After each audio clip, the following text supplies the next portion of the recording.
नमस्कार सगळ्यांना. जागतिक लोकसंख्या दिन 2021च्या निमित्ताने आज हे पहिलं सेशन ह्या संदर्भात ह्या विषयावरती आपण आयोजित केलेलं आहे. खरं हे शनिवारी होणार होतं, पण थोडी गडबड झाल्यामुळे ती आपण आता आज ते शिफ्ट केलंय. आणि वालावलकर सरांनी एक चांगलं त्याला नाव दिलंय, अभ्यास मंडळ. तर ते मला आवडलं. आणि आपण खरं म्हणजे दीड दोन वर्षांपूर्वी अशी सुरुवातही केली होती. काही लेक्चर्स आपली ऍक्च्युअल झाली होती आपल्या सगळ्या कार्यकर्त्यांसाठी. आणि मला वाटतं दर गुरुवारी किंवा शुक्रवारी आपण ते व्याख्यान आपण आपल्या कळव्याच्या ऑफिसमध्ये आपलं होत असे. त्याच्यामध्ये वालावलकर सरांचं झालं, कर्णिक सरांचं झालं, माझं झालं. आपण संजय मंगोंना पण बोलावलं होतं एकदा एका याला. तर पण ते नंतर मग सगळ्या ह्या पॅन्डेमिक आणि याच्यामुळे ते खंडित झालं सगळं.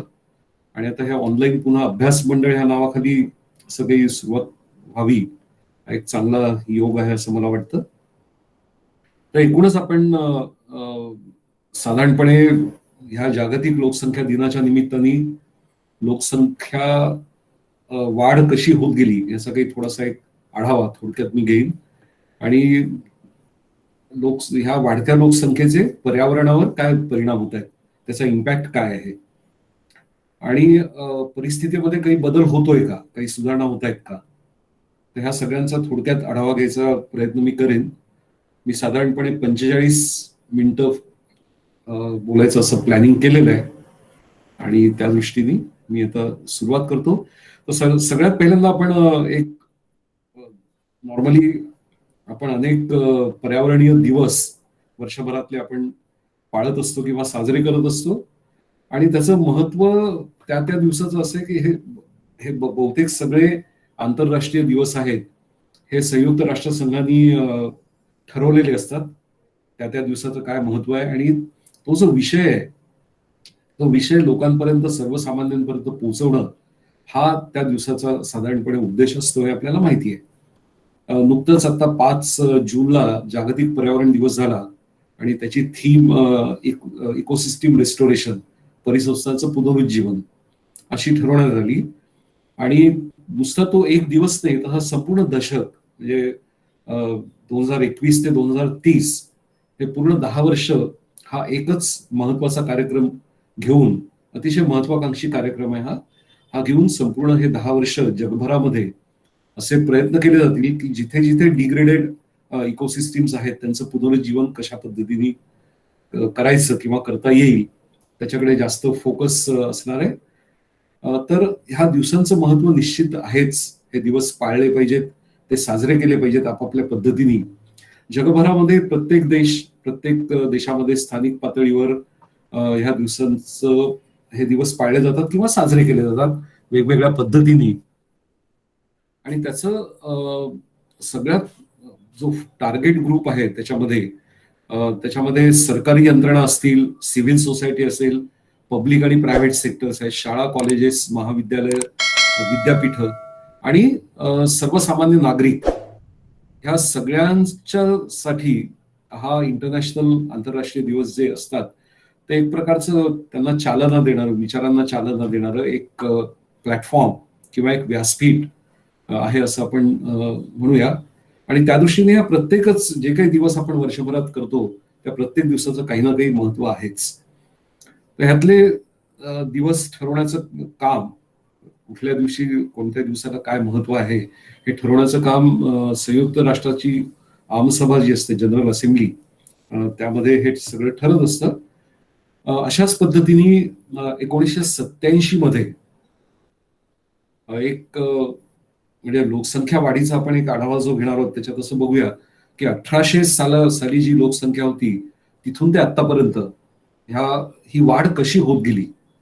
लोकसंख्या किंवा पॉप्युलेशन ग्रोथ जेव्हा आपण म्हणतो तेव्हा ती ग्रोथ कशा पद्धतीने होते आणि त्याचे काय काय रिपरकशन्स आहेत एकूणच सगळ्या ह्याच्यावरती.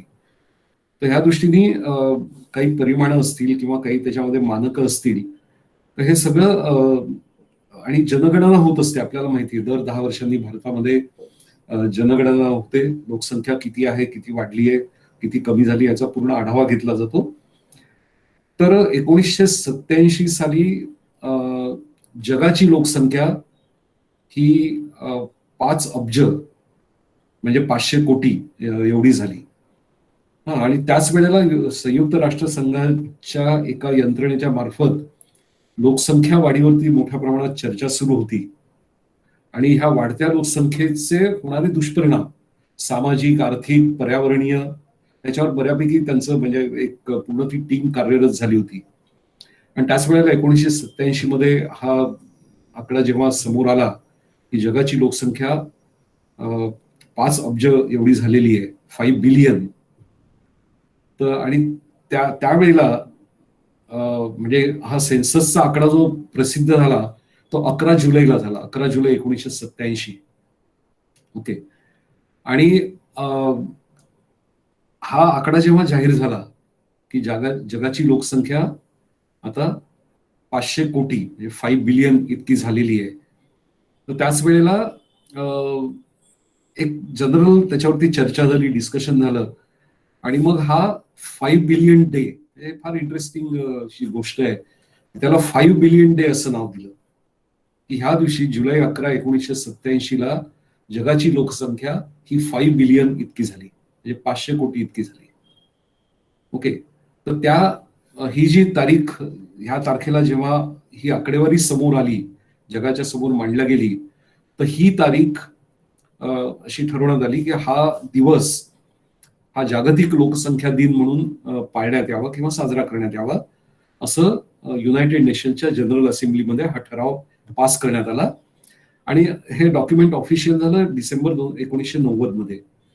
आणि ऍक्च्युअल 1989 मध्ये युनायटेड नेशन्सचा डेव्हलपमेंट प्रोग्राम UNDPच्या माध्यमातून वर्ल्ड पॉप्युलेशन डे याची स्थापना करण्यात आली.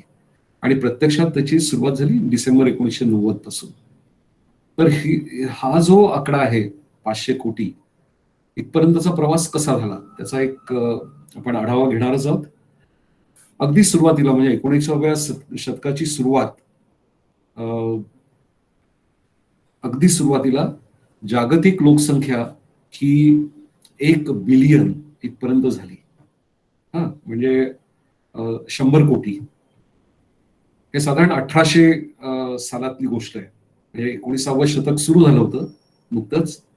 तर त्यावेळेला आणि त्याच्याही आधी जर मागे खूप आपण गेलो तर जेव्हा शेती करायला सुरुवात केली मानवानी, आधी मानवानी जेव्हा शेती करायला सुरुवात केली, साधारण 10-12 हजार वर्ष झाली त्या घटनेला, त्यावेळेला काही दशलक्ष एवढीच पूर्ण संख्या होती माणसांची त्या काळामध्ये. काही दशलक्ष म्हणजे अब्ज वगैरे हा फार दूरची गोष्ट होती. पण मग हळूहळू शेतीचे प्रयोग जेव्हा सुरू झाले, शेती करायला सुरुवात झाली आणि माणूस एका जागी स्थिरावला, तोपर्यंत आपल्याला माहिती की हंटर गॅदरर ह्या स्टेजमध्ये माणूस होता. आणि ऍग्रिकल्चरल क्रांती जेव्हा झाली त्यावेळेला सेटलमेंटला सुरुवात झाली हळूहळू. आणि ह्या सेटलमेंटच्या दरम्यान लोकसंख्येमध्ये हळूहळू भर पडायला सुरुवात झाली, वाढ व्हायला सुरुवात झाली. आणि 1800 मध्ये जगाची लोकसंख्या ही फक्त 100 कोटी होती. आणि ह्युमन इव्होल्युशनच्या इतिहासामध्ये पहिल्यांदाच हा आकडा लोकसंख्येने पार केला होता 1800 सालामध्ये. आणि तेव्हापासून growth rate have been increasing exponentially, reaching staggeringly high peaks in the 20th century. आणि मग म्हणजे 20व्या शतकापर्यंत म्हणजे पूर्ण 19वं शतक, 20वं शतक हा लोकसंख्या वाढीचा पूर्ण तो कालावधी होता आणि आहे अजूनही.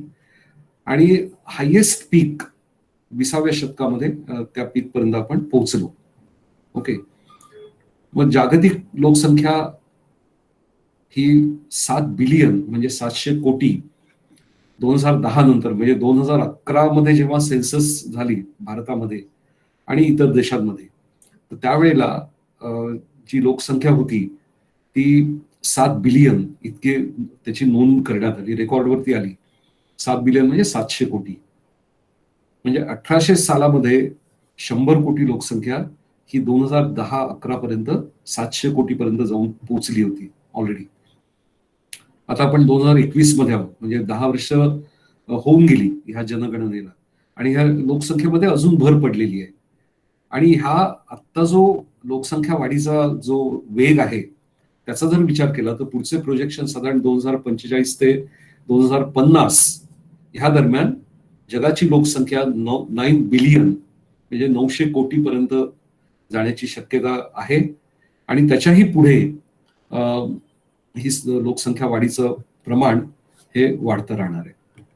ह्या टेबलमध्ये आपल्याला हे साधारण अंदाज येईल की कशी वाढ होत गेली, ट्रेंड काय होता, what was the trend of population growth.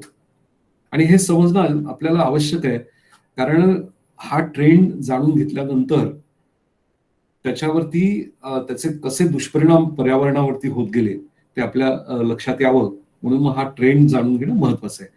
Population ग्रोथचा जो ट्रेंड आहे तो आपण जाणून घेऊ थोडक्यात. तर मी मगाशी म्हटल्याप्रमाणे 1800 सालामध्ये जगाची लोकसंख्या ही 100 कोटी होती, आणि त्या तुलनेमध्ये भारताची लोकसंख्या ही बिलियन मध्ये नाही तर मिलियन मध्ये होती. 169 million which is equivalent to 16.9 crores. Okay, जगाची लोकसंख्या 100 कोटी होती, त्यातली भारताची लोकसंख्या ही 16 कोटी किंवा 17 कोटी, म्हणजे जवळपास 16% ही लोकसंख्या भारताची होती. नंतर 1920 ते 30च्या दशकामध्ये जागतिक पातळीवर लोकसंख्या दुप्पट झाली ऑलमोस्ट. म्हणजे इथे एक लक्षात घेण्यासारखी गोष्ट आहे की 1800 ते 1920-30 या दरम्यान जवळपास 130 वर्ष लागली इथे लोकसंख्या दुप्पट व्हायला. हा, ती 200 कोटी झाली, 2 बिलियन. आणि त्यावेळेला भारताची लोकसंख्या ही 25 कोटी झाली. कम्पेअर करायला गेलं तर ही वाढ तशी खूप मोठ्या प्रमाणात नव्हती. ओके, इथे दुप्पट झाली, इथे एक्झॅक्ट डबल झाली नाही, डबलपेक्षा थोडी कमी राहिली. नंतर पुढच्या 30 वर्षातच जागतिक लोकसंख्या ही 300 कोटी झाली. म्हणजे 1930 ते 1960 केवळ 30 वर्षांमध्ये इथे 130 वर्ष लागली दुप्पट व्हायला, 100 ते 200. ओके, आणि इथे 100 कोटी त्याच्यामध्ये ऍड व्हायला फक्त 30 वर्षाचा कालावधी गेला. आणि त्याच्यापुढे 1974 मध्ये 400 कोटी लोकसंख्या झाली. त्यावेळेला भारताची लोकसंख्या अजूनही डबल डिजिट मध्ये होती, 45 कोटी आणि 61 कोटी. नंतर 1987 मध्ये ती 500 कोटी झाली जगाची लोकसंख्या, आणि भारताच्या लोकसंख्येमध्ये 20 कोटींनी वाढ झाली. 1974 ते 1987 एवढ्या कमी कालावधीमध्ये लोकसंख्येमध्ये इतक्या जवळपास 20 कोटींची भर पडली, इतक्या प्रमाणात ती वाढली.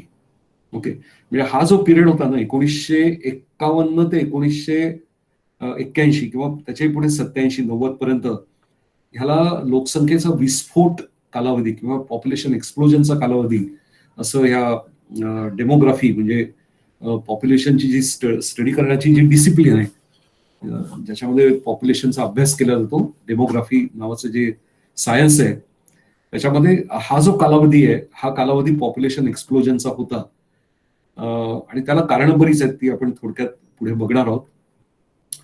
नंतर 87 ते 1999 पुन्हा 100 कोटीची भर पडली आणि लोकसंख्या ही 600 कोटी झाली. आणि त्यावेळेला भारताची लोकसंख्या ही 1.03 बिलियन, म्हणजे आता इथे ह्या 1987 पर्यंत डबल डिजिट मध्ये होती, पण मग 1999 पासून ती 3 डिजिट्स ट्रिपल डिजिट मध्ये गेली. 103 कोटी लोकसंख्या भारताची होती. 2011ची जनगणना झाली त्यावेळेला जगाची लोकसंख्या 7 बिलियन किंवा 700 कोटी एवढी झाली, आणि भारताची लोकसंख्या त्यावेळेला 125 कोटी, म्हणजे पुन्हा इथे जवळपास 23 कोटींची भर पडली. 1999 म्हणजे केवळ 10-11 वर्षांमध्ये एवढी भर पडली भारताच्या लोकसंख्येमध्ये. नंतर 2021 आता चालू वर्ष आहे,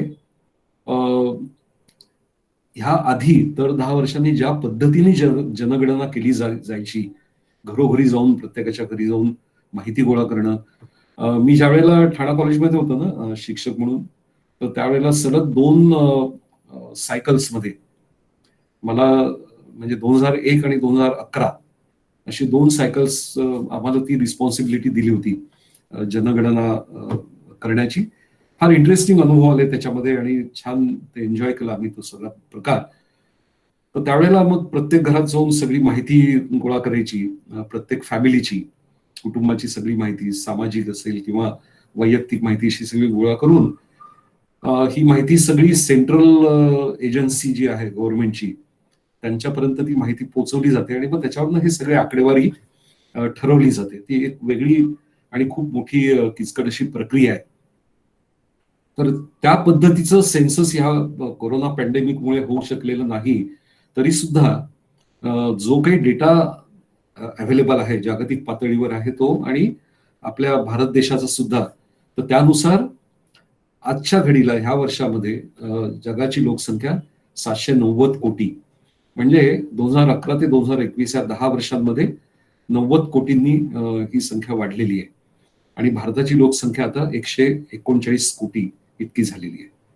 पुढचे प्रोजेक्शन्स आहेत प्रोजेक्टेड 2030 आणि 2050 मध्ये ही जवळपास 9 बिलियन क्रॉस करेल असं अनुमान आहे आणि त्याच वेळेला भारताची लोकसंख्या ही 164 कोटी इथपर्यंत गेलेली असेल असं हे असे ठोकताळे आहेत, असे अंदाज किंवा असं अनुमान वर्तवण्यात आलेलं आहे. तर हा जो ट्रेंड आहे ना सगळा, हा जर आपण बघितला तर अगदी सुरुवातीच्या काळामध्ये म्हणजे 1800 ते 130, आता हा जो पिरियड आहे सगळा, तर ह्या पिरियडमध्ये लोकसंख्या वाढीचा वेग हा खूप कमी होता आणि त्याच्यानंतर तो वाढत गेला. आता इथे एक लक्षात घ्या, 1750 मध्ये आपल्याला माहिती आहे की इंडस्ट्रियल रिव्होल्युशनचा जन्म झाला किंवा उदय झाला, औद्योगिक क्रांती उदयाला आली 1750 च्या दरम्यान. आणि त्यानंतर मग इंग्लंडमध्ये, युरोपमध्ये, मग नॉर्थ अमेरिका आणि या सगळ्या प्रगत देशांमध्ये औद्योगिकरणाची लाट पसरली आणि खूप मोठ्या प्रमाणात उद्योगधंदे निर्माण झाले. आशिया खंडामध्ये ही लाट यायला वेळ लागला, बरीच एक शतक पूर्ण जवळपास जावं लागलं, त्याच्यानंतर ही लाट आपल्याकडे आली. तर ही जी टेक्नॉलॉजीमध्ये डेव्हलपमेंट होत गेली, तर ह्या डेव्हलपमेंट बरोबर लोकसंख्या वाढ, स्पेशली युरोपियन राष्ट्र आणि अमेरिका, कॅनडा वगैरे ह्या सगळ्या राष्ट्रांमध्ये लोकसंख्या वाढीचा वेग हा जास्त राहिला. ही सुरुवातीची 2 शतकं जवळपास. त्या तुलनेमध्ये आफ्रिका, आशिया ह्या खंडांमध्ये लोकसंख्या वाढीचा वेग हा कमी होता. याचं कारण असं की इंडस्ट्रियल रिव्होल्युशन नंतर जी काही टेक्नॉलॉजी डेव्हलप होत गेली आणि एक लोकांमध्ये एक प्रकारचा सुखवस्तूपणा किंवा एकूणच समहाऊ फर्टिलिटी रेट वाढत गेला ह्या सगळ्या याच्यामुळे आणि लोकसंख्या वाढीचा वेग त्या देशांमध्ये अधिक राहिला जास्त प्रमाणात. नंतर 1950 आणि म्हणजे साधारण त्या दरम्यान जेव्हा हे जे आशियातले देश आहेत सगळे, जे त्या काळात मागासलेले होते पण आता ते विकसनशील ह्या कॅटेगरीमध्ये आले, तिथे मग लोकसंख्या वाढीचा वेग अचानकपणे वाढायला लागला. अचानकपणे भराभर लोकसंख्या वाढू लागली आणि मग हे जे बघतोय सगळी ही आकडेवारी ही आपल्या समोर यायला लागली. आणि आता म्हणजे गंमत कशी आहे बघा, ह्या पिरियडमध्ये जे प्रगत राष्ट्र होती औद्योगिकदृष्ट्या, त्यांच्यामध्ये लोकसंख्या वाढीचा वेग हा जास्त राहिला नेहमी आणि त्या तुलनेमध्ये आशिया आणि आफ्रिका खंडामधल्या देशांमध्ये लोकसंख्या वाढीचा वेग हा कमी होता. आता उलटी परिस्थिती झाली. ह्या प्रगत राष्ट्रांमध्ये लोकसंख्या वाढीचा वेग हा नियंत्रणात आला आणि कमी राहिला कायम आणि विकसनशील देशांमध्ये हा वेग वाढायला लागला. सगळ्याच प्रकारचे सगळे आफ्रिकन खंडातले देश किंवा आशियाई देशांमध्ये लोकसंख्या वाढीचं प्रमाण हे जास्त राहिलं आणि त्यातही चीन आणि भारत हे 2 देश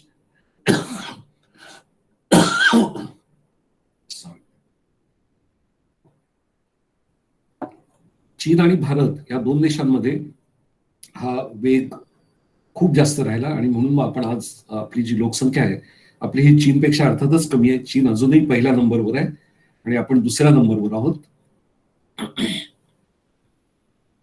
ह्या टेबलमध्ये आपल्याला दिसतंय की ऍग्रिकल्चर म्हणजे शेतीला जेव्हा सुरुवात केली मानवानी त्यावेळेला लोकसंख्या मी मगाशी म्हटल्याप्रमाणे 5 मिलियन एवढीच होती.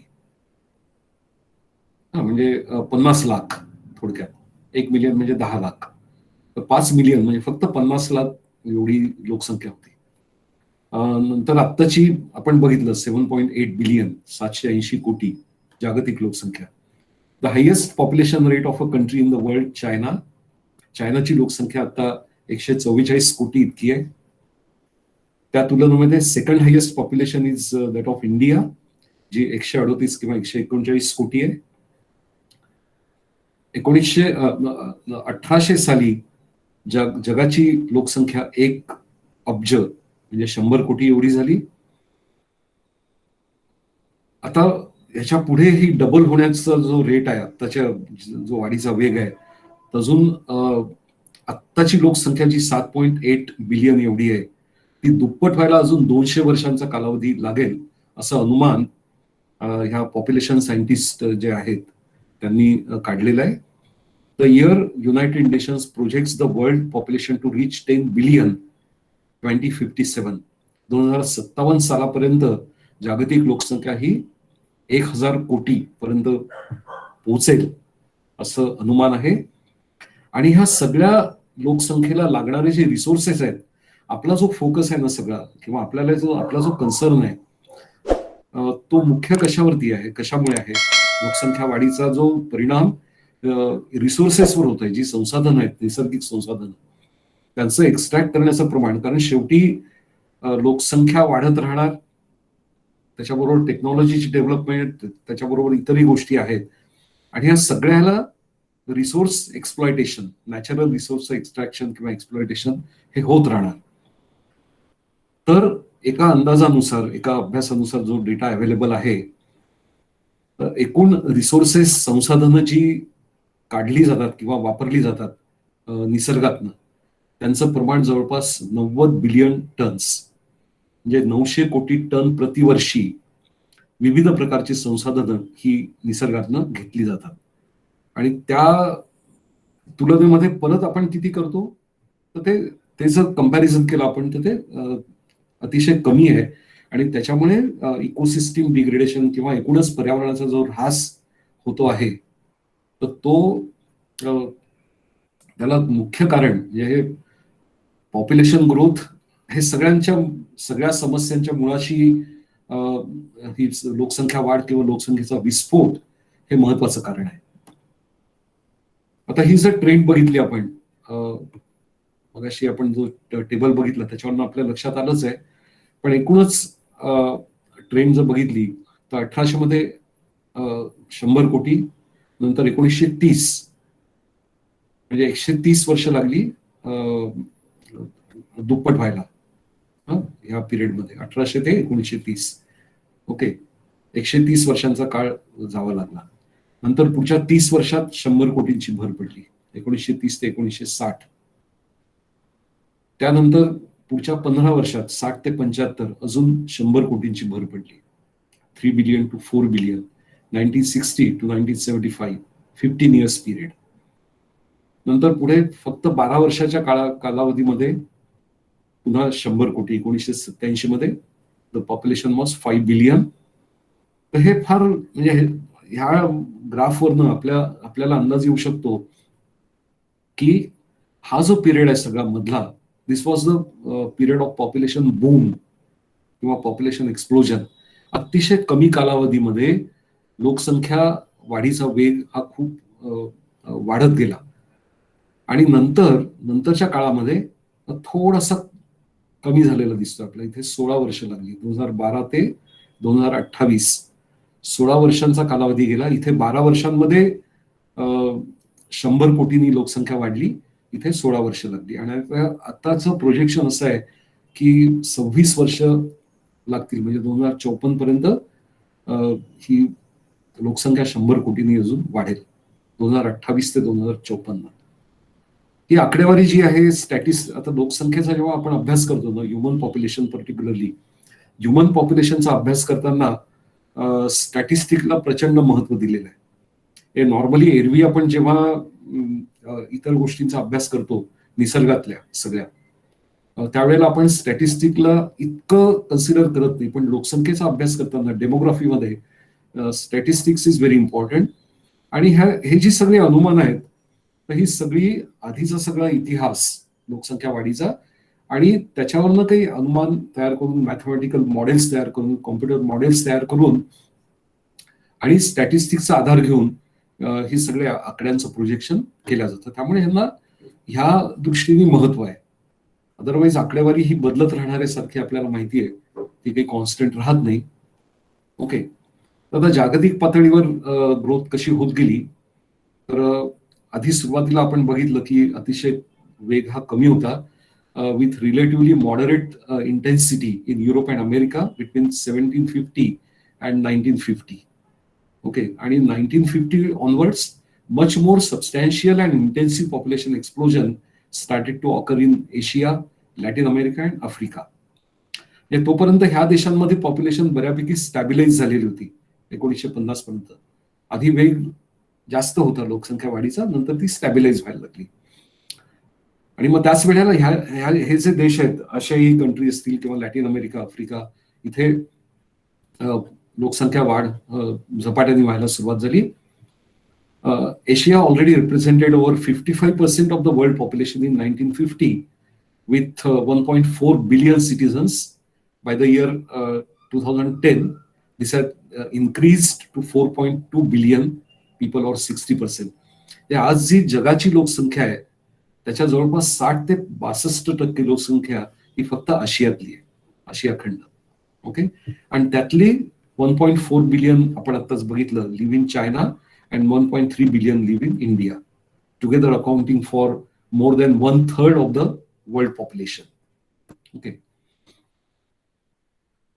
आता ह्या लोकसंख्या वाढीचा पर्यावरणावरती काय इम्पॅक्ट होतो, त्याचा आपण एक थोडक्यात आढावा घेऊया.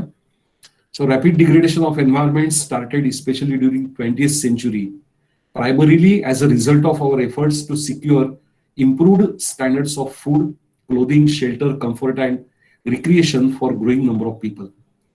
लोकसंख्या जशी वाढायला लागली तसं तसं आपलं सगळ्यात महत्वाचा जो इम्पॅक्ट झाला ना, तो ऍग्रिकल्चरवरती झाला. कारण वाढत्या लोकसंख्येला तेवढा अन्न पुरवठा करणं हे गरजेचं होतं. त्याचप्रमाणे मग इतर गोष्टी डिमांड वाढायला लागली, क्लोथिंग आहे, शेल्टर असेल, एक कम्फर्टेबल लाईफस्टाईल डेव्हलप व्हायला लागली, आणि रिक्रिएशन, ह्या सगळ्या फॅसिलिटीज डेव्हलप जशा व्हायला लागल्या तसं तसं पर्यावरणाचा ऱ्हास व्हायला सुरुवात झाली. So the magnitude of the threat to the ecosystem is linked to human population size and resource use per person, म्हणजे per capita resource utilization, आणि त्याच्या अनुषंगाने होणारं वेस्ट प्रोडक्शन आणि एन्व्हायरमेंटल डिग्रेडेशन, हे सगळं this was accelerated by population growth ultimately. आणि आताच्या काळामध्ये एकूणच आपण बघतोय की कन्झम्पशन हॅबिट्स ह्या जास्त वाढत जात आहेत अतिशय वेगळ्या पद्धतीने, आणि ह्याच्यामुळे ह्या कंडिशन्स अजून वर्स्ट होत चाललेल्या आहेत इन्स्टेड ऑफ इम्प्रूव्हिंग. ओके, टेक्नॉलॉजीमध्ये खूप मोठी डेव्हलपमेंट झालेली आहे, लाईफ स्पॅन वाढतोय, हेल्थ केअर सिस्टीम्स मध्ये खूप मोठी इम्प्रूव्हमेंट झालेली आहे कम्पेअर्ड टू द अर्लियर इरा, आणि त्याच्यामुळे life span, average life span हा सुद्धा वाढतोय, लाईफ एक्सपेक्टन्सी पिरियड वाढतोय, आणि त्याचबरोबर ज्या आपल्या कन्झ्युमेरिझम नावाचा जो प्रकार आहे तो वाढतोय, and particular patterns of social organisations and resource management. ह्या सगळ्या गोष्टींमुळे पर्यावरणाचा होणारा ऱ्हास किंवा इकोसिस्टीम डिग्रेडेशन हे अजून होतच आहे. आता ही जी मंडळी आहेत ना, हे फार इंटरेस्टिंग यांचं ऑब्झर्वेशन आणि एक चर्चा आहे. हे मधले आहेत, हे अतिशय प्रसिद्ध इकॉलॉजिस्ट आहेत, बॅरी कॉमनोर नावाचे, खूप मोठे सायंटिस्ट होते अमेरिकेमध्ये. बॅरी कॉमनोर, त्याची अनेक पुस्तकं इकॉलॉजी आणि पॉप्युलेशन याच्यावरती प्रसिद्ध झालेली आहेत. हे गृहस्थ आहेत, त्यांचं नाव आहे पॉल एहरलिक. यांचं नाव आपण सगळ्यांनी ऐकलं असेल नक्कीच. हे सुद्धा एक मोठे ख्यातनाम इकॉलॉजिस्ट आणि पॉप्युलेशन सायंटिस्ट होते, आणि ह्यांचं नाव आहे होलँड्रो. रॉबर्ट होलँड्रो, जॉन होलँड्रो, हे इकॉनॉमिस्ट आणि पॉप्युलेशन सायंटिस्ट.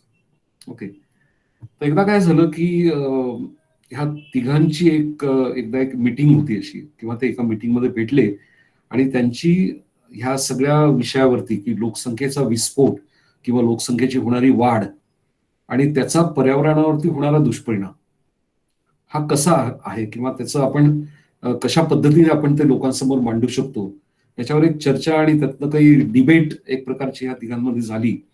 आणि त्या डिबेटमधनं जे समोर आलं, जे त्यांनी मांडलं, जो पर्याय किंवा जे त्यांनी एक फॉर्म्युला त्यांनी तयार केला, आणि तो फॉर्म्युला फार इंटरेस्टिंग आहे. त्याची काय एक्झॅक्टली त्याचं आहे, हे तिघांचं एकमत झालं एका गोष्टीवर, की लोकसंख्या वाढीमुळे पर्यावरणाचं डिग्रेडेशन होतंय, हे नक्की, हे सगळ्यांना मान्य होतं.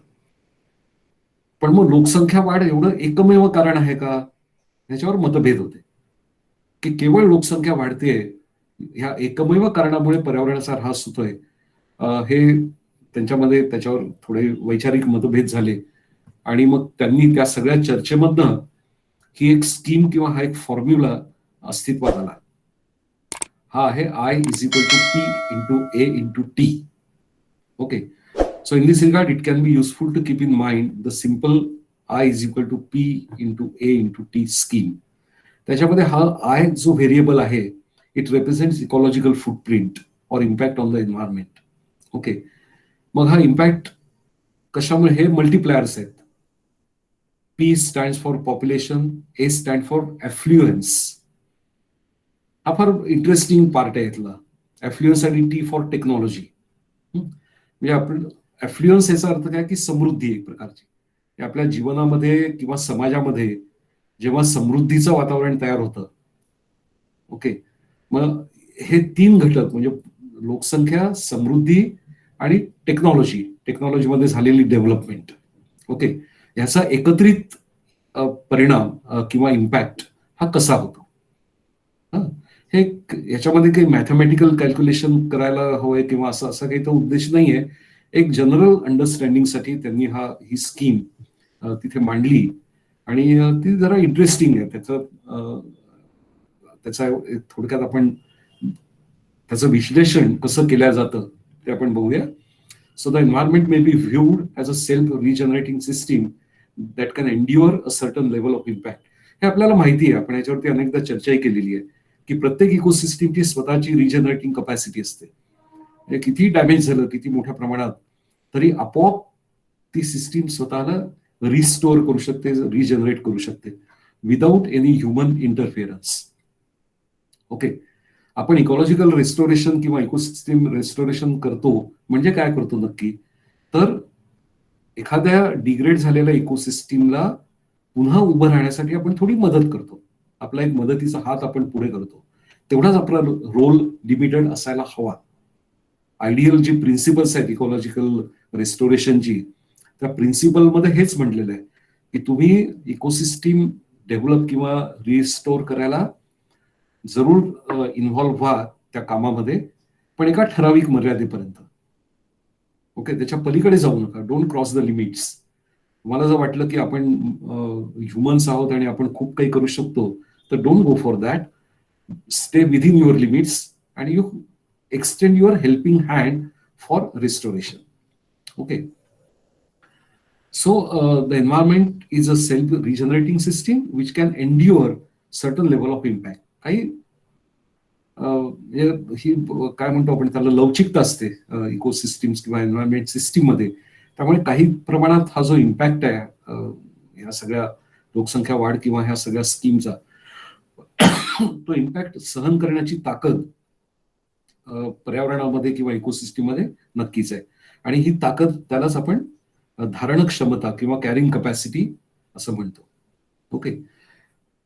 मग ही कॅरिंग कपॅसिटी जी कॉन्सेप्ट आहे, की किती प्रमाणात आपण हे कॅरिंग कपॅसिटी म्हणजे काय नेमकं कॉन्सेप्ट, ह्या कार्टून मध्ये आपल्याला एक अंदाज येऊ शकतो. Okay. Carrying capacity of a vehicle. आता तुम्ही कल्पना करा, ही छोटीशी स्कूटर आहे, 2 व्हीलर, आणि त्याच्यावर जर इतके लोक बसून जात असतील तर ते काय होईल त्या स्कूटरचं, we can imagine. It's our normal experience. Of course हे कार्टून आहे, थोडं एक्झॅजरेटेड आहे, पण कॅरिंग कपॅसिटीचा जो कॉन्सेप्ट आहे, जी संकल्पना आहे, त्याच्यावरनं पटकन आपल्याला लक्षात येऊ शकते. ह्या स्कूटरला काही होऊ शकतं ना, ही स्कूटर एकाच जागी थांबून राहील, पुढे जाणारच नाही, कारण ह्या सगळ्यांचं वजन एवढं असेल की it will not move from its place. Okay, tyres त्याचे फ्लॅट होतील कदाचित.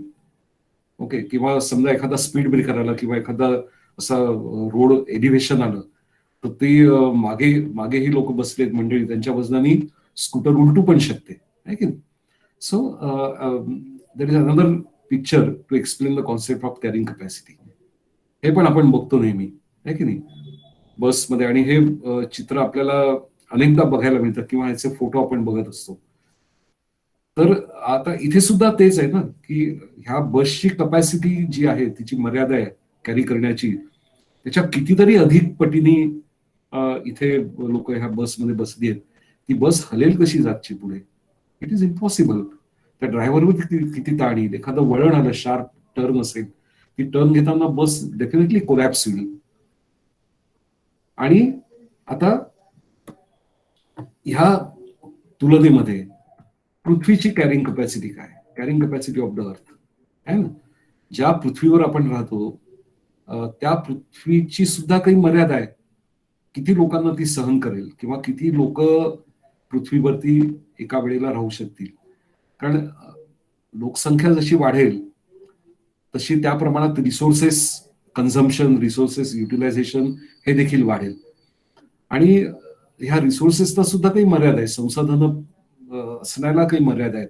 त्यामुळे किती प्रमाणात संसाधनं वापरायची, कशी वापरायची, त्याची उधळपट्टी किती प्रमाणात होऊ द्यायची किंवा द्यायची नाही, हे सगळं कुठेतरी ठरवणं हे आवश्यक आहे. त्यामुळे carrying capacity of the earth हा एक अतिशय it has become a cause of concern now. जशी जशी लोकसंख्या वाढत जाते तशी तशी अर्थच्या कॅरिंग कपॅसिटीवरती, पृथ्वीच्या धारण क्षमतेवरती मर्यादा यायला सुरुवात ऑलरेडी झालेली आहे. ओके, बरं, फक्त आपणच आहोत का पृथ्वीवर? तर नाही. It is not only the human species that is living on the earth. We know that earth is shared by so many millions and millions, or rather billions of different living organisms apart from us. Okay, त्यामुळे ह्या सगळ्यांमध्ये रिसोर्सेसचं वाटप हे समान प्रत्येकाच्या गरजेप्रमाणे व्हायला पाहिजे. But unfortunately because of the increasing population it is not possible. Okay, so as long as the impact or I is less than the carrying capacity, the associated population, affluence and technology that make up I can be endured. Okay, but if I exceeds the carrying capacity, then system is said to be in overshoot mode. Okay, आपल्याला माहिती असेल की अर्थ overshoot day नावाचा एक दिवस असतो वर्षातला, साधारणपणे आता जुलै ऑगस्ट मध्ये असेल तो. आणि त्याचं हेच महत्व आहे की आपण कॅरिंग कपॅसिटीच्या किती पुढे गेलेलो आहोत, पृथ्वीची धारण क्षमता आहे त्याच्या किती पुढे गेलेलो आहोत हे लक्षात येण्याच्या दृष्टीने हा एक दिवस आपल्याला, म्हणजे त्या ठराविक दिवशी अर्थ ओव्हरशूट, म्हणजे त्याची कॅरिंग कपॅसिटी आहे तिथपर्यंत आपण पोहोचलोय किंवा त्याच्या जवळ पोहोचलेलो आहे. So this overshoot may degrade the ability of environment to endure impact, therefore reducing the carrying capacity. जोपर्यंत impact is less than carrying capacity, मग पॉप्युलेशन मध्ये थोडीफार वाढ झाली, कमी झाली, किंवा ऍफ्लुएन्स त्याच्यामध्ये इन्व्हॉल्व असेल किंवा टेक्नॉलॉजी असेल, तर environment can endure, can sustain that impact. पण impact if it exceeds the carrying capacity, then overshoot मोडमध्ये जाईल पृथ्वी आणि it will degrade the ability of environment to endure the impact. Okay. Impact may be measured using ecological footprint analysis in the units of global hectares. हा पूर्णपणे वेगळ्या व्याख्यानाचा विषय आहे, त्यामुळे त्याच्या जास्त खोलात मी आता जात नाही. Ecological footprint per capita, we know that earth's biocapacity, that is to provide the biologically productive surface किंवा productive resources for the human survival or survival of all the living organisms. Okay, तर हा जो concept आहे ecological फुटप्रिंटचा, It is a measure of the quantity of Earth's biologically productive surface that is needed to regenerate the resources which are consumed per capita. Okay. आणि त्याचं unit हे global hectares मध्ये दिल्या जातं. त्याच्यावर विस्ताराने पुन्हा केव्हा तरी आपण एखाद्या सेशन करू, त्यावेळेला जास्त जास्त ते एक्सप्लेन करता येईल. तर ह्याच्यामध्ये बेसिकली हे 5-6 पॅरामीटर्स आहेत पर्यावरणाचे. पर्यावरणावर होणारा जो इम्पॅक्ट आहे पॉप्युलेशन एक्सप्लोजनचा किंवा वाढत्या लोकसंख्येचा, त्याच्यामध्ये इन्क्रीज्ड लँड यूज. ओके. म्हणजे लोकसंख्या, वाढत्या लोकसंख्येला राहण्यासाठी म्हणा किंवा शेतीसाठी म्हणा जास्तीत जास्त सरफेस एरिया किंवा जमीन ही लागते. मग तो लँड यूज किंवा जमिनीचा वापर आहे तो वाढत जातो. काळेसर जर असतील तर ते जास्त याच्यावरती चांगला प्रकाश टाकू शकतील. त्यांचा याच्यावरती अभ्यास आहे, त्यांनी लिखाणही केलेलं आहे लँड यूज पॅटर्नवरती. याचा अल्टिमेट कॉन्सिक्वेन्स काय आहे तर it results in habitat loss for other species. जेवढी जमीन आपण आपल्या वापरासाठी घेऊ तेवढ्या जमिनीवरती आपण अतिक्रमण करतोय. थोडक्यात जी जमीन actually it is a habitat for number of organisms, plants as well as animals. Okay. नंतर increased use of resources which results in changes in the land cover. Okay. रिसोर्सेसचा वापर हा त्याचं प्रमाण वाढायला लागतं ऑब्व्हियसली. हे पटकन आपल्या लक्षात येण्यासारखं, म्हणजे याच्यामध्ये काही न समजण्यासारखं काही नाहीये, हे सहज कळू शकतं. Increased pollution which can cause sickness and which can damage the ecosystem. Okay.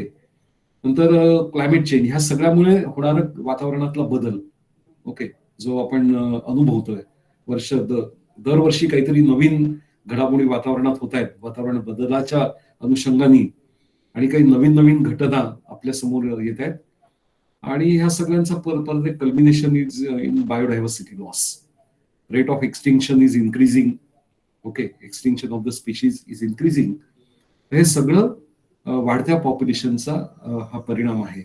Okay. Directly indirectly असं म्हणू शकतो आपण. आणि आपलं रिसोर्स कन्झम्पशनचा जो वेग आहे ना, ज्या वेगाने आपण पृथ्वीचे संसाधनं वापरतोय, तो वेग जर लक्षात घेतला तर आपल्याला अजून साधारणपणे अर्ध्या पृथ्वीची गरज आहे. ही एक पृथ्वी आपल्याला आता पुरेशी नाहीये. हा म्हणजे हे पुन्हा एक अनुमान आहे, कॉम्प्युटर मॉडेलिंग किंवा मॅथमॅटिकल मॉडेलिंगने हे केलेलं आहे की पृथ्वीवर आत्ताची उपलब्ध संसाधनं जेवढी आहेत, त्याचं प्रमाण जेवढं आहे आणि ज्या वेगाने लोकसंख्या वाढते, तर ही संसाधनं आपल्याला भविष्यामध्ये अपुरी पडणार आहेत आणि आपल्याला अजून एका पृथ्वीची गरज पडणार आहे, थोडक्यात सांगायचं तर. ओके. आणि हे ऑफकोर्स आता हे आपल्याला इमॅजिनेशन वाटतं आणि आपल्याला हेही माहिती आहे की आपल्याला अशी पृथ्वी, अशी वसुंधरा आपल्याला कधीच मिळणार नाही, कुठेच मिळणार नाही, हेही आपल्याला माहिती आहे.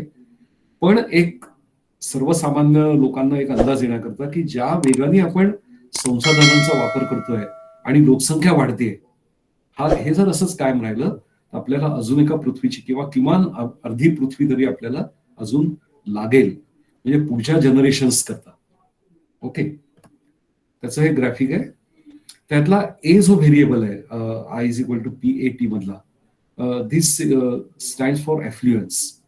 ॲफ्ल्युएन्स म्हणजे काय तर कन्झ्युमेरिझम आपल्या समाजामध्ये, कन्झ्युमेरिझमचं जे प्रमाण आहे, कन्झम्पशनचं जे प्रमाण आहे ते किती आहे. इट्स ॲफ्ल्युएन्स बेसिकली रिप्रेझेंट्स, ॲफ्ल्युएन्सचा डिक्शनरीमध्ये अर्थ बघायला गेलो तर समृद्धी असा त्याचा अर्थ होतो. So it represent the average consumption of each person in the population. त्याच्यामध्ये कन्झम्पशनचं कंपॅरिझन केलं आपण तर आपल्या सोसायटीमध्ये एक वर्ग असा आहे की त्यांचं पर पर्सन कन्झम्पशन हे अतिशय कमी आहे किंवा नगण्य आहे, कारण they don't have money, so they cannot afford. Okay. आणि एक वर्ग असा आहे की ज्यांचं कन्झम्पशन आहे, कन्झम्पशनचा जो रेट आहे ॲव्हरेज कन्झम्पशन तो जास्त आहे, अधिक आहे. So as the consumption of each person increases, the total environmental impact also increases. Consumption ज्या प्रमाणात वाढतं, कन्झ्युमेरिझम ज्या प्रमाणात वाढेल, कन्झम्पशन याचा अर्थ इथे फक्त कमॉडिटी असा नाहीये, ते एकूणच सगळं पाणी असेल म्हणजे जी नैसर्गिक संसाधनांचा डायरेक्ट वापर असेल किंवा इनडायरेक्ट वापर असेल, it all comes under consumption per capita per person. तर हे कन्झम्पशन जसं वाढेल तसं total impact on the environment that is I will increase. Okay. A common proxy for measuring consumption is through GDP per capita, gross domestic production.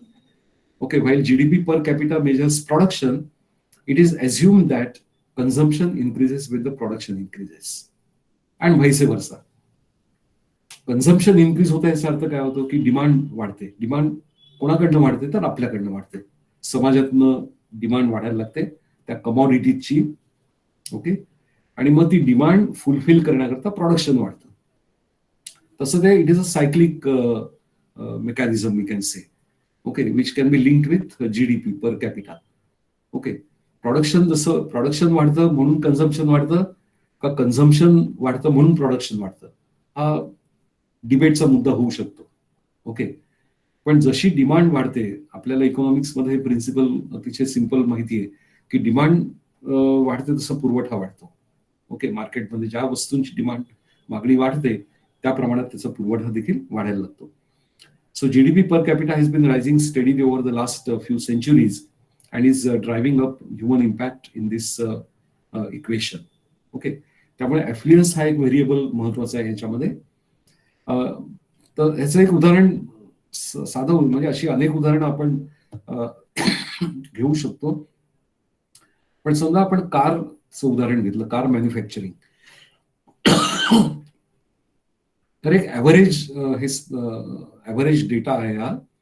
एक car आणि त्या कारचे जे भाग आहेत वेगवेगळे बॉडीचे पार्ट्स आणि टायर्स वगैरे सगळं, त्याच्यासाठी किती पाणी वापरलं जातं तर इतकं साधारण. ओके. इतकं गॅलन पाणी हे एक कार तयार करण्यासाठी वापरलं जातं. पाणी हे अतिशय महत्वाचं संसाधन आहे, आपल्याला माहिती आहे. ह्या प्रक्रियेमध्ये इतक्या मोठ्या प्रमाणात प्रदूषण होतं. ओके. कारण बॅटरीज ज्या कारमध्ये ज्या बॅटरीज असतात त्या बॅटरीज तयार करण्यासाठी जे काही मिनरल्स लागतात, लेड सारखी मिनरल्स असतील तर ती खाणीतनं ऑब्व्हियसली घेतली जातात आणि त्या प्रक्रियेमध्ये एकूणच म्हणजे बॅटरी तयार करण्याची प्रक्रिया, त्यातनं होणारं पोल्युशन हा एक इम्पॅक्ट आहे. नंतर ह्या प्रोसेसमध्ये, मॅन्युफॅक्चरिंग प्रोसेसमध्ये जे काही वेस्ट वॉटर तयार होतं, इंडस्ट्रियल वेस्ट वॉटर, ते इतक्या प्रमाणात डिस्चार्ज केलं जातं वॉटर सप्लायमध्ये normal for 22 pounds of copper that is contain in the car. Okay. आता एक कार तयार करण्यासाठी एवढे रिसोर्सेस वापरले जातात. ओके. म्हणजे आपण जेव्हा ॲफ्लुएन्स आणि कन्झम्पशन याचा विचार करतो, consumption, how the consumption increases human environmental impact, त्याचं हे उदाहरण आहे. असे अनेक उदाहरणं आपण, मी तर म्हणेन आपल्यापैकी प्रत्येकाने अशी उदाहरणं शोधून पुन्हा केव्हा तरी आपण जेव्हा असं भेटू त्याच्यावरती आपण चर्चा करायला किंवा हे मांडायला हरकत नाही की एक विशिष्ट कमॉडिटी मार्केटमध्ये जेव्हा आपण विकत घेतो तर ती कमॉडिटी तयार करण्याचं किंवा आपण ती विकत घेतो तर आपला इम्पॅक्ट किंवा आपली फुटप्रिंट, इकॉलॉजिकल फुटप्रिंट ही किती होते त्या अनुषंगाने, हे फार महत्वाचं आहे समजून घेणं. त्यामुळे more cars per capita greater will be the impact, हे याच्यावरनं क्लिअर होतं. एका कारला जर एवढी संसाधनं आणि इतक्या प्रमाणात पोल्युशन होत असेल तर अशा किती कोट्यावधी अब्जावधी कार्स रोजच्या रोज आपल्याला माहिती आहे की तयार होत असतात आणि त्या विक्रीसाठी आपण जाऊन कार घेण्याचं प्रमाण देखील खूप वाढलेलं आहे. कन्झ्युमरिझमचा एक भाग किंवा कन्झम्पशनचा एक भाग. त्यामुळे अशा कमॉडिटीज किंवा अशा प्रत्येक प्रॉडक्टचा जो इकॉलॉजिकल इम्पॅक्ट आहे it is far reaching. Okay. It is far reaching. increases in consumption quickly results in large impact on the environment through direct and indirect sources. नंतर तिसरं जे व्हेरिएबल आहे ते टेक्नॉलॉजी. टेक्नॉलॉजीमध्ये इथला सगळ्यात महत्वाचा मुद्दा, आपण जेव्हा since technology can affect environmental impact in many different veg, हे टेक्नॉलॉजीमुळे त्याचे दोन्ही हे आहेत फायदे, म्हणजे फायदा पण आहे आणि तोटा पण आहे. Pros and cons to technology. टेक्नॉलॉजीचा वापर करून आपण रिसोर्स कन्झम्पशन मिनिमाइज करू शकतो निश्चितपणे. there are technologies which are available now, which will help in reducing our dependency on the resources. Okay, त्याचा योग्य शहाणपणाने जर वापर केला तर रिसोर्स कन्झम्पशन हे आपण कमी करू शकतो. So improvements in efficiency can reduce resource intensiveness, reducing the T multiplier. Okay, तर ह्यातला हा जो व्हेरिएबल आहे T, it represents how resource intensive the production of affluences, how much environmental impact is involved in creating, transporting and disposing of the goods, services and amenities that are used. Okay, त्यामुळे T टेक्नॉलॉजीचा वापर कसा करायचा हे आपल्या हातात आहे. Okay, तर तो वापर योग्य पद्धतीने जर आपण केला, so since technology can affect environmental impact in many different ways, the unit for T is often tailored for the situation to which I is equal to PAT is being applied. Okay, टेक्नॉलॉजीला आपण असं एखादं unit किंवा एखादी footprint अशी लावू शकत नाही. उदाहरणार्थ, एक human impact on climate change is being measured. An appropriate unit for T might be greenhouse gas emissions per unit of GDP. The gross domestic production च्या प्रत्येक युनिट मधनं किती प्रमाणात ग्रीनहाऊस गॅसेस एमिट केल्या जातात, that can be the proper unit for technology. कारण टेक्नॉलॉजीमुळे production वाढतं, isn't it? Technology is responsible for GDP growth in gross domestic production, आणि मग त्याच्याचमुळे ग्रीनहाऊस गॅस एमिशन सुद्धा वाढतं किंवा मग कमी होतं if you use appropriate technology. Okay, so we can again here also we can consider many different examples. Then further increase in efficiency from technologies can reduce specific environmental impacts. But then due to increasing prosperity, these technologies yield for people and businesses that adopt them. Technologies actually end up generating greater overall growth into the resources that sustain us. Okay, कारण आपली टेक्नॉलॉजीवरची dependency वाढत जाते, मग पुन्हा ती technology true करण्याकरता, execute करण्याकरता रिसोर्सेसचा वापर हा केला जातो.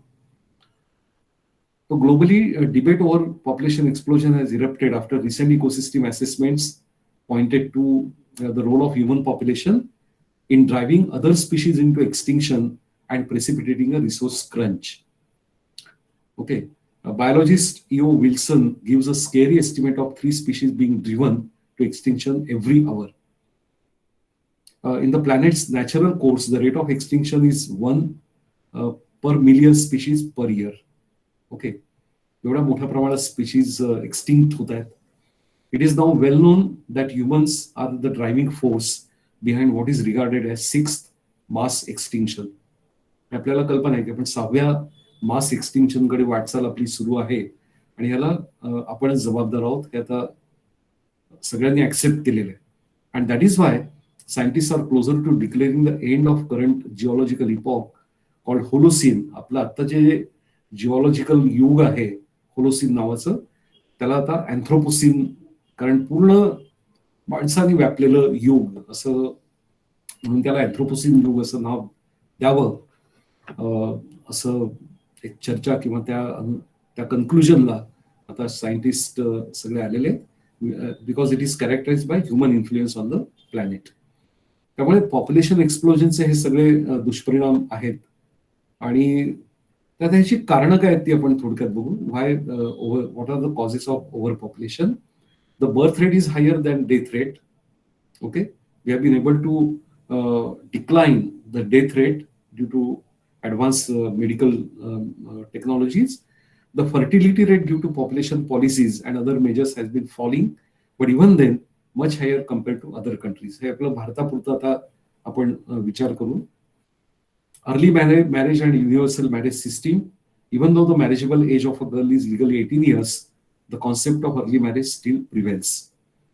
आणि आपल्याला माहिती आहे की marriage is a sacred obligation and a universal practice where almost every woman is married at the reproductive age किंवा childbearing age. Poverty and illiteracy. Another factor for rapid growth of population is poverty. हे पण हे general माहिती आपल्याला असते की गरीब लोकांमध्ये मुलं जन्माला घालण्याचं प्रमाण जास्त असतं. हे खरं म्हणजे उलट असायला हवं. पण ते नाहीये तसं. Impoverished families have this notion that more the number of members in the family, more will be the numbers to earn income. Okay. हे सरळ सरळ त्यांचं साधं सोपं गणित आहे की जेवढी मुलं आपण जन्माला घालू तेवढी जास्त हात आपल्याला मिळतील इन्कम अर्न करण्याच्या दृष्टीने.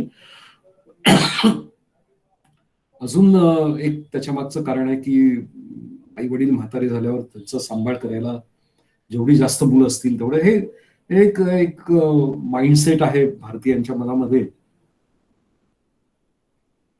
स्पेशली गरीब लोकांमध्ये आणि ग्रामीण भागांमध्ये ही जी विचारधारा आहे ही खूप मोठ्या प्रमाणात आढळून येते. त्या व्यतिरिक्त अजून एक त्यांना भीती असते की आपल्याकडे पैसा नाही आहे आणि आपण समजा 2च मुलांना जन्म दिला किंवा एकच मुलाला जन्म दिला आणि त्याला जर आपण नीट वाढवू शकलो नाही, तो जो मेला तर आपलं काय होईल पुढे. म्हणजे हा जो कॉन्सेप्ट आहे ना हा तर फार असा त्याला काय म्हणावं मला कळत नाही. पण जे खालच्या स्तरातले प्राणी आहेत खालच्या वर्गांमधले की जिथे अंडी घालणारे प्राणी असतील किंवा तत्सम जे प्राणी आहेत की जे आपल्या अंड्यांची किंवा पिलांची काळजी घेत नाहीत, त्याच्यामध्ये ही प्रवृत्ती आहे की खूप मोठ्या प्रमाणात अंडी घालायची. त्यातली काही अंडी पूर्ण डेव्हलप होतील, त्यातनं त्यातनं त्यांची स्पीशीज ही पुढे ती जनरेशन पुढे जाईल. पण माणसामध्ये सुद्धा काही प्रमाणात ही प्रवृत्ती अजूनही बघायला मिळते की जास्त मुलांना का जन्म द्यायचा, तर सगळी मुलं जगतील याची खात्री नसते. ओके. कुपोषणाच्या समस्या असतील, माल न्यूट्रिशन सारख्या समस्या असतील, तर ह्या प्रोटीन एनर्जी माल न्यूट्रिशन सारख्या की ज्याच्यामुळे मुलं जगत नाहीत, तर हा पण एक विचार ह्या सगळ्याच्या मागे असतो. ओके. नंतर कॉन्ट्रासेप्टिव्हचा वापर किंवा बर्थ कंट्रोलचे ज्या मेथड्स आहेत त्याच्यामध्ये अजूनही भारतामध्ये पुन्हा हे जे सगळं चित्र आहे जास्त ग्रामीण भागातलं आहे. शहरी भागामध्ये तर बरेच बदल झालेले आहेत. So many of them are not willing to discuss or totally unaware about these methods of birth control किंवा contraceptives. आणि ह्या सगळ्याच्या मुळाशी कारण पुन्हा असाक्षरता किंवा निरक्षर असलेली जनता हे सगळं आहेच. कल्चरल नॉर्म्स आहेत, इलिगल मायग्रेशन. आपल्याकडे एक तो फार मोठी डोकेदुखी आहे. बांगलादेश किंवा ज्या बॉर्डरिंग कंट्रीज आहेत, ब्रह्मदेश, तिथनं इलिगल मायग्रेट होऊन येणारी त्याच्यामुळे लोकसंख्येमध्ये वाढ होते. फूड सिक्युरिटीचा एक खूप महत्वाचा मुद्दा आहे. फूड सिक्युरिटी आणि लोकसंख्या वाढ हा पुन्हा एक वेगळाच विषय आहे. खरं म्हणजे वेगळ्याच व्याख्यानाचा विषय आहे, पण खूप महत्वाचा देखील आहे. कारण ऍग्रिकल्चरवरती एकूणच ह्या वाढत्या लोकसंख्येचा खूप मोठा फटका ह्या शेती क्षेत्राला देखील बसतो आहे. ओके. तर एक national family health survey NFHC हा एक सर्व्हे करण्यात येतो. त्याच्या आतापर्यंत 5 वेळा हा सर्व्हे करण्यात आला. 1992-93 मध्ये पहिला झाला. त्याच्यानंतर 5वा सर्व्हे हा आता गेल्या वर्षी 2019-20 मध्ये करण्यात आला. आता ह्या ज्या समस्या आहेत ना ओव्हर पॉप्युलेशनच्या भारतासारख्या देशामध्ये, तर ह्याला आता थोडंसं कुठेतरी ना थोडा ब्रेक लागल्यासारखा वाटतोय. हा, लोकसंख्या वाढीचा जो वेग आहे ना तो थोडा मंदावलाय आणि हे चांगलं चित्र आहे असं आपण म्हणू शकतो की जे काही मेजर्स घेतल्या गेले आहेत, पॉलिसीज करण्यात आलेल्या गव्हर्नमेंटच्या सरकारी पातळीवर, त्याचे थोडेफार परिणाम कुठेतरी आता दिसायला सुरुवात झाली आहे. आणि हे आत्ताचा जो सर्व्हे झाला 2019-20चा जो सर्व्हे आहे त्याचा जो डेटा अवेलेबल आहे NFHS national family health survey, त्याच्यावरनं आता असं दिसतंय की लोकसंख्या वाढीचा दर जो आहे तो थोडासा मंदावलेला आहे. तर हे टाइमलाईन जर बघितली तर पहिला सर्व्हे हा 1992-93 मध्ये करण्यात आला होता. दुसरा सर्व्हे 98-99 मध्ये, तिसरा सर्व्हे 2005 आणि 2006 मध्ये, चौथा 2015-16 मध्ये करण्यात आला. आणि आता हा लेटेस्ट रिपोर्ट जो आहे अवेलेबल हा तुम्हाला गुगलवर इझिली सापडू शकेल. तुम्ही हे जर टाईप केलं नॅशनल फॅमिली हेल्थ सर्व्हे, आणि छान इंटरेस्टिंग आहे, वाचण्यासारखं आहे याची सगळी हे आकडेवारी भरपूर आहे. अर्थात याच्यामध्ये आपल्याला कदाचित समजण्याच्या पलीकडे असेल, पण ह्या लेटेस्ट सर्व्हे प्रमाणे आणि ह्याचे दोन महत्वाचे उद्देश आहेत. टू प्रोव्हाइड, हा सर्वे का केला जातो, त्याचे दोन महत्वाचे उद्देश असे आहेत की to provide essential data on health and family welfare needed by Ministry of Health and Family Welfare and other agencies for policy and program. ह्या डेटावरनं हे जे पॉलिसी मेकर्स आहेत किंवा ह्या ज्या कन्सर्न मिनिस्ट्री आहेत गव्हर्नमेंटच्या, त्यांना एक अंदाज येतो की आपण कशा पद्धतीने पॉलिसीज करायला पाहिजेत आणि कसे कार्यक्रमांची आखणी केली पाहिजे. And also to provide information on important emerging health and family welfare issues, या उद्देशाने हा सर्वे कंडक्ट केला जातो. तर हा 2019-20चा जो सर्वे आहे त्याच्या अनुषंगाने ही बातमी आलेली आहे. लोकसंख्या वाढीचा वेग घटलाय आणि मुस्लिम बहुल लोकसंख्येच्या राज्यात देखील प्रजनन दर हा कमीच राहिलेला आहे.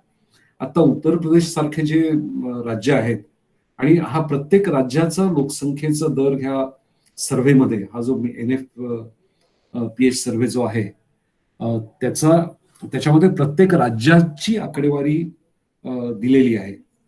तुम्हाला जेव्हा केव्हा वेळ मिळेल तेव्हा तो नक्की बघा. त्याच्यामध्ये प्रत्येक राज्यांनी काही स्वतंत्रपणे आपल्या काही पॉलिसीज हे केलेल्या आहेत. तर उदाहरणार्थ उत्तर प्रदेशामध्ये एका मुलीनंतर जर नसबंदी केली, नसबंदीची शस्त्रक्रिया, फॅमिली प्लॅनिंग, तर त्याला 1 लाख रुपये मिळतील. मुलांची संख्या 2 पेक्षा अधिक असेल तर नोकरी पण नाही करता येणार आणि निवडणूक पण नाही लढवता येणार. नसबंदी केल्यास वीज आणि पाणी बिलास सवलत, अशा अनेक सवलती ह्या उत्तर प्रदेश सरकारने ह्या लागू केलेल्या आहेत आणि त्याचे परिणाम त्यांना दिसायला सुरुवात झालेली आहे. ओके. अंदमान निकोबार असेल, लक्षद्वीप असेल, जिथे मुस्लिम 20% अधिक मुस्लिम लोकसंख्येची राज्य, तिथे देखील ही लोकसंख्या कमी झाल्याचं आढळून येत आहे ह्या सर्वेच्या नुसार. त्याच्या अधिक खोलात जायला आपल्याला वेळ नाहीये, पण एक थोडक्यात म्हणजे ही एक थोडीशी आशेचा किरण आपण म्हणूया याला, किंवा silver lining to black cloud, की थोडासा कुठेतरी आता, आणि याला कारण आहे लोकसंख्या नियंत्रण कायदा. त्याच्या पार्श्वभूमीवर ही आकडेवारी थोडीशी एनकरेजिंग आहे असं आपण म्हणू शकतो. आणि अनेक सवलती सरकारच्या बाजूने सुद्धा जाहीर केल्या गेलेल्या आहेत. त्याच्यात आपल्याला दिसतंय की लोकसंख्या नियंत्रण, हम दो हमारे दो, ही जी संकल्पना आहे, तर ह्याच्यावरती देखील आता बरेच वेगळ्या विचारधारा आपल्या समोर येत आहेत, विशेषतः शहरी भागामध्ये. आपल्या भारताचे पंतप्रधान नरेंद्र मोदी यांनी एक स्टेटमेंट केलं होतं एका 15 ऑगस्टच्या भाषणामध्ये, A small section of society which keeps its family small deserves respect. What it is doing is an act of patriotism. म्हणजे हे देशभक्तीचं एक काय म्हणू त्याला, देशभक्तीचा एक भाग ह्या त्यांच्या ऍक्ट मधनं, small section of the society which keeps the family small, हे आपलं कुटुंब मर्यादित ठेवणारे जे घटक आहेत समाजातले, ते एका दृष्टीने देशभक्तीचा आदर्श किंवा उदाहरण आपल्या समोर ठेवतायत. इतकं क्लिअर स्टेटमेंट त्यांनी केलेलं आहे. आणि त्या अनुषंगाने त्यांनी ज्या काही योजना केंद्र सरकारच्या माध्यमातून किंवा राज्य सरकारांच्या माध्यमातून राबवल्या आहेत, त्याचे परिणाम आत्ताच्या ह्या रिपोर्टमध्ये 2019-20च्या रिपोर्टमध्ये आपल्याला दिसून येत आहेत. ओके. तर आता हे जे सगळं ह्याचा अभ्यास जो केला जातो, तो population scientist have postulated a threshold to the number of birds to keep population under control.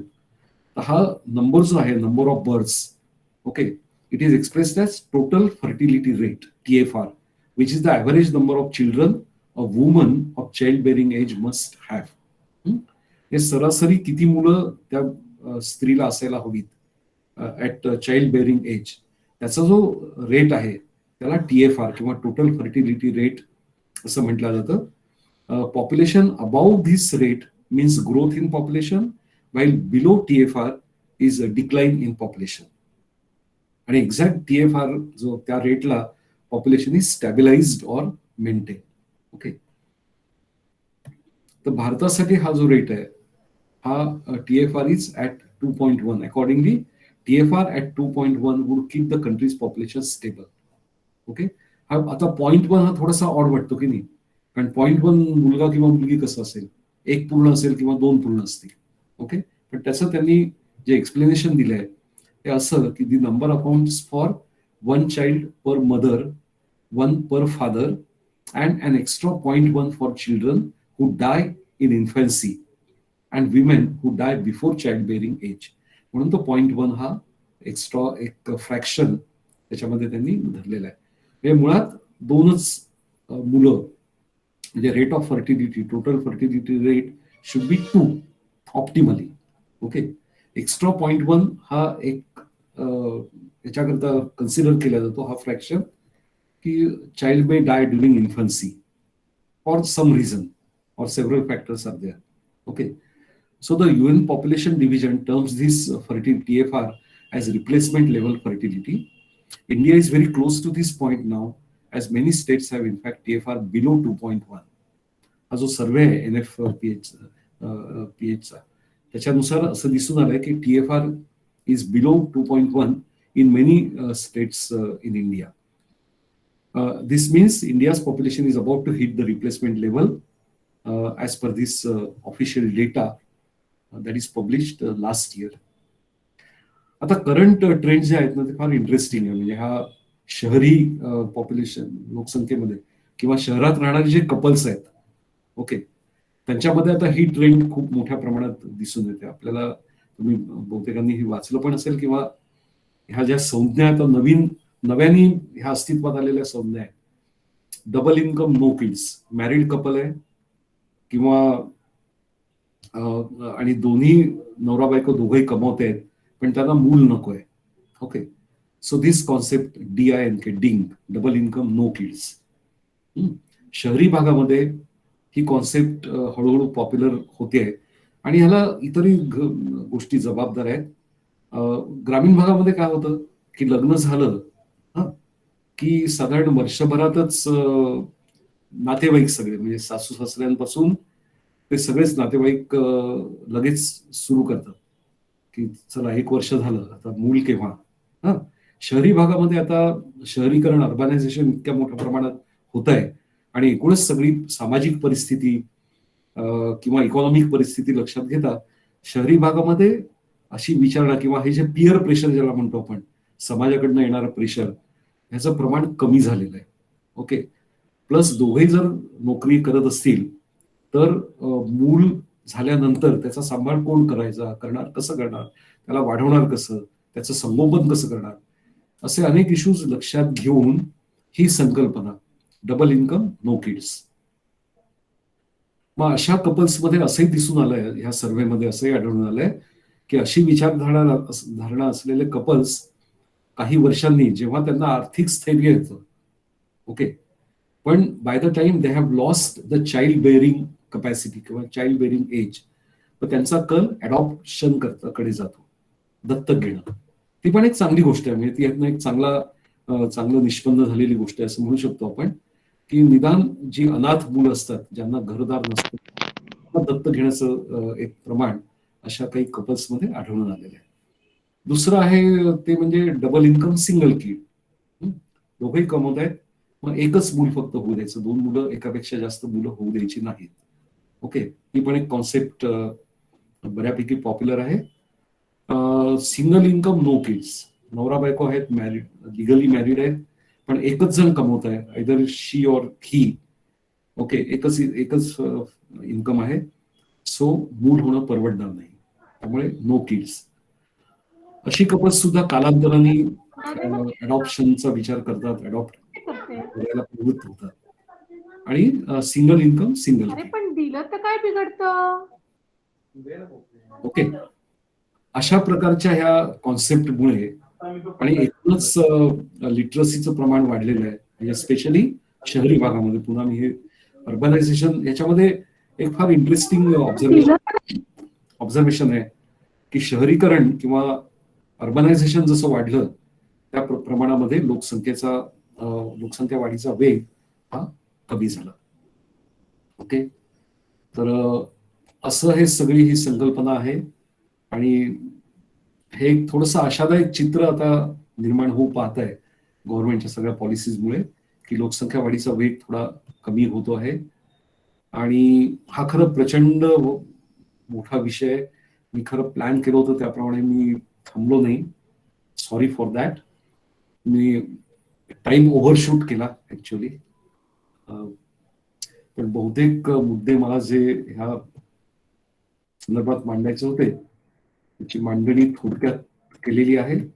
या सगळ्यांमधनं एक फक्त आपल्याला लक्षात घेणं म्हणजे आपल्या दृष्टीने जे महत्वाचं आहे, जो कन्सर्न आहे, जी काळजी आहे, ती म्हणजे नैसर्गिक संसाधनांचा होणारा अतिरेकी वापर हा या पॉप्युलेशनमुळे होतो हे आता सिद्ध झालेलं आहे, सगळ्यांनी मान्य केलेलं आहे. तर मी आता इथेच थांबतो.